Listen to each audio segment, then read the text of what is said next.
నేను కానీ ఇతర మా చెల్లెళ్ళు ఇతర కుటుంబంలో ఉన్న వారందరూ కానీ మొదట ఒక 1-2 hours ఆ గ్రీఫ్ తప్పదు. అందరికీ ఉద్వేగం అది వచ్చి మా తల్లి మమ్మల్ని విడిచి వెళ్ళిపోయింది అనే ఒక బాధతోటి.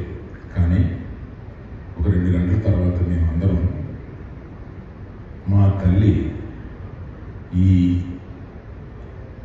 జర్నీని, ఈ వీడ్కోలుని మనం అందరం సంతోషంగా ఆమె సాగనంపాలి పైలోకానికి అని మేమందరం అనుకున్నాం. దానికి కారణం ఏంటంటే మనకి తెలిసిన వాళ్ళలో, మనకి తెలిసిన ఎవరైనా సరే తెలిసిన వాళ్ళలో ఇటువంటి జీవితం అనుభవించి ఒక సుదీర్ఘమైన 94 సంవత్సరాలు బ్రతికి ఆమె లెగసీ అనగా ఆమె జీవితంలో ఆమె జీవించింది ఒక 1000 చిత్రాలు పైగా నటించిన ఒక స్టార్వర్డ్ ఆయన నటుడితోటి ఆమె జీవితం సాగించింది.